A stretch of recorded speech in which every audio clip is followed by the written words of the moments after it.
Chapter 19. And at nightfall the two angels came to Sodom, and Lot was seated at the way into the town. And when he saw them he got up and came before them, falling down on his face to the earth. And he said, My masters, come now into your servant's house and take your rest there for the night, and let your feet be washed, and early in the morning you may go on your way.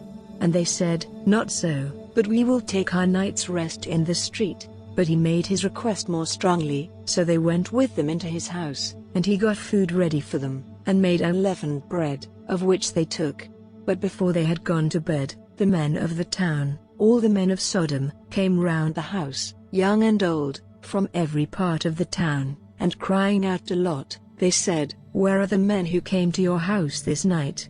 Send them out to us, so that we may take our pleasure with them. And Lot went out to them in the doorway, shutting the door after him. And he said, My brothers, do not this evil. See now, I have 2 unmarried daughters. I will send them out to you so that you may do to them whatever seems good to you. Only do nothing to these men, for this is why they have come under the shade of my roof. And they said, Give way there. This one man, they said, came here from a strange country, and will he now be our judge? Now we will do worse to you than to them. And pushing violently against Lot, they came near to get the door broken in. But the men put out their hands and took Lot into the house to them, shutting the door again.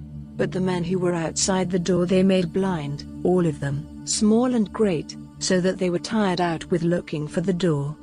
Then the men said to Lot, Are there any others of your family here, sons-in-law or sons or daughters? Take them all out of this place, for we are about to send destruction on this place, because a great outcry against them has come to the ears of the Lord, and the Lord has sent us to put an end to the town. And Lot went out and said to his sons-in-law, who were married to his daughters, Come, let us go out of this place, for the Lord is about to send destruction on the town. But his sons-in-law did not take him seriously. And when morning came, the angels did all in their power to make Lot go, saying, Get up quickly and take your wife and your 2 daughters who are here, and go, for fear that you come to destruction in the punishment of the town.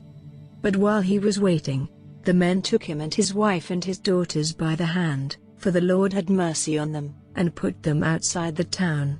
And when they had put them out, he said, Go for your life, without looking back or waiting in the lowland. Go quickly to the mountain or you will come to destruction. And Lot said to them, Not so, O my Lord, see now, your servant has had grace in your eyes and great is your mercy in keeping my life from destruction. But I am not able to get as far as the mountain before evil overtakes me and death.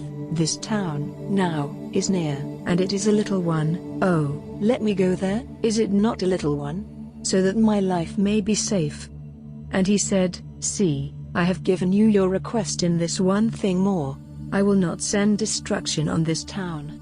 Go there quickly, for I am not able to do anything till you have come there. For this reason, the town was named Zoar. The sun was up when Lot came to Zoar. Then the Lord sent fire and flaming smoke raining down from heaven on Sodom and Gomorrah. And he sent destruction on those towns, with all the lowland and all the people of those towns and every green thing in the land.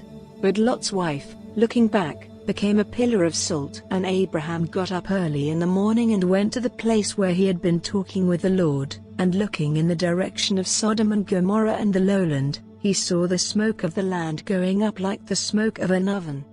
So it came about that when God sent destruction on the towns of the lowland, he kept his word to Abraham, and sent Lot safely away when he put an end to the towns where he was living. Then Lot went up out of Zoar to the mountain, and was living there with his 2 daughters, for fear kept him from living in Zoar, and he and his daughters made their living place in a hole in the rock. And the older daughter said to her sister, Our father is old, and there is no man to be a husband to us in the natural way. Come, let us give our father much wine, and we will go into his bed, so that we may have offspring by our father. And that night they made their father take much wine, and the older daughter went into his bed, and he had no knowledge of her when she went in or when she went away. And on the day after, the older daughter said to the younger, Last night I was with my father, let us make him take much wine this night again, and do you go to him, so that we may have offspring by our father. And that night again they made their father take much wine, and the younger daughter went into his bed, and he had no knowledge of her when she went in or when she went away. And so the two daughters of Lot were with child by their father. And the older daughter had a son, and she gave him the name Moab. He is the father of the Moabites to this day. And the younger had a son and gave him the name Ben-Ommi. From him come the children of Ammon to this day.